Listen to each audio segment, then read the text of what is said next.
നീ അങ്ങോട്ട് നോക്കി. ഒരു സിറ്റി ജീവിക്കുന്ന പോയിട്ട് ഒരു ഗ്രാമപ്രദേശത്ത് പോലും ജീവിക്കുന്ന ഒരു ലുക്ക് അല്ലല്ലോ താങ്കളെ കാണുമ്പോൾ. ശരിക്കും പറഞ്ഞാൽ വേറെ ഏതോ ഒരു കാട്ടിലൊക്കെ ജീവിക്കുന്ന ഒരു ലുക്കാണ് ഇപ്പൊ താങ്കൾ. അമ്മാവൻ ചൊറിഞ്ഞൊറിഞ്ഞ് തല്ലു വെച്ച് കൂട്ടുന്നു തോന്നുന്നു. അല്ല ഈ എന്താ പറയാ, അല്ല അങ്ങനെ ഞാൻ കാട്ടിപ്പോയതിനെ ദൈവമേ മൂർഖനെയാണല്ലോ ചവിട്ടിയത്. ആഹാരശീലങ്ങളൊക്കെ എങ്ങനെയാണ്? ചോറും ചാളക്കറിയായിട്ട് ഇഷ്ടം. ചോറും ചാളക്കറിയും കഴിക്കാറുണ്ടോ? ഇല്ല, മാറ്റി വെക്കും.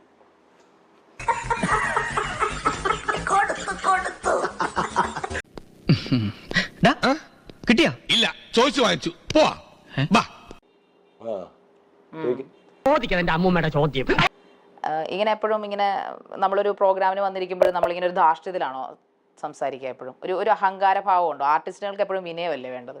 ഞാന് പറഞ്ഞവനെ ഇങ്ങോട്ട് വിളിച്ചോണ്ടാ അടിച്ചവന്റെ കർണക്കുട്ടി ഞാൻ പൊട്ടിക്കും. തന്റെ കണ്ണ് നിറച്ച അഹങ്കാരത്തിന്റെ എന്റെ സൃഷ്ടിയായതുകൊണ്ടാണ്. ഞാൻ അഹങ്കാരിയാണെന്നാണ് പറയുന്നത്. അതെ അതെ, നിങ്ങൾ തന്നെയാണ്. താങ്കൾക്ക് നോർമലി മനുഷ്യരോട് പെരുമാറുന്ന എല്ലായ്പ്പോഴും ഇങ്ങനെ തന്നെയാണോ? മുഖത്ത് നോക്കി അഹങ്കാരികളാണ്? താങ്കളെ ഇന്റർവ്യൂ ചെയ്യാൻ വന്നിരിക്കുന്ന ഒരു പാവപ്പെട്ട യുവതിയായ എന്റെ അഹങ്കാരി തെറ്റില്ലല്ലേ? ഞാൻ നിങ്ങളെ അഹങ്കാരി എന്ന് പറഞ്ഞപ്പോ അത് നിങ്ങൾ ചൂണ്ടിക്കാണിച്ച്. അത് അന്നത്തെ ചോരത്തിളപ്പിന്. ഇപ്പൊ എന്ത് ചോര തണുത്തു പോയാ? എന്താണ് താങ്കളുടെ ലുക്ക് തന്നെ നോർമൽ ആയിട്ടുള്ള ഒരു സെലിബ്രിറ്റിന്റെ ലുക്ക് അല്ല. കണ്ടാൽ ഏതൊരു ഓഷോയുടെ ഒക്കെ ലുക്കിലാണ് താങ്കൾ ഇവിടെ ഇരിക്കുന്നത്.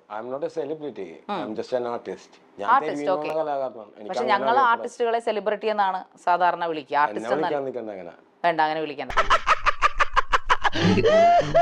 ഈശ്വര, ഇവിടെ ആരുമില്ലല്ലോ ഇതൊന്ന് പറഞ്ഞു ചിരിക്കാനായിട്ട്. ഓക്കെ, ശരി. അപ്പൊ എങ്ങനെ വിളിക്കണം സാറിനെ?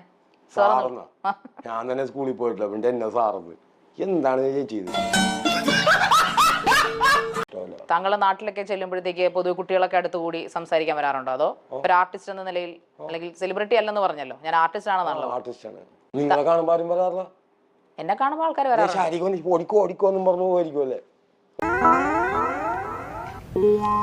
എന്റെ റബ്ബേ, നീ എന്നെ കുത്തുവാള എടുപ്പിക്കല്ലേ. താങ്കൾ ഗുണ്ടയാണോ? കണ്ടിട്ട് തോന്നുന്നു. അല്ല, അങ്ങനെ സോഷ്യൽ മീഡിയയിൽ കേട്ടതുപോലെ തോന്നി. ഒരു ഗുണ്ടാ പരിവേഷം കണ്ടിട്ടിപ്പോ ചെറിയൊരു ഗുണ്ടാ ലുക്കൊക്കെ ഉള്ള പോലാണ്.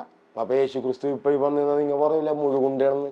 കാരണം പുള്ളിക്ക് താടിയും മുടിയും നല്ലോണം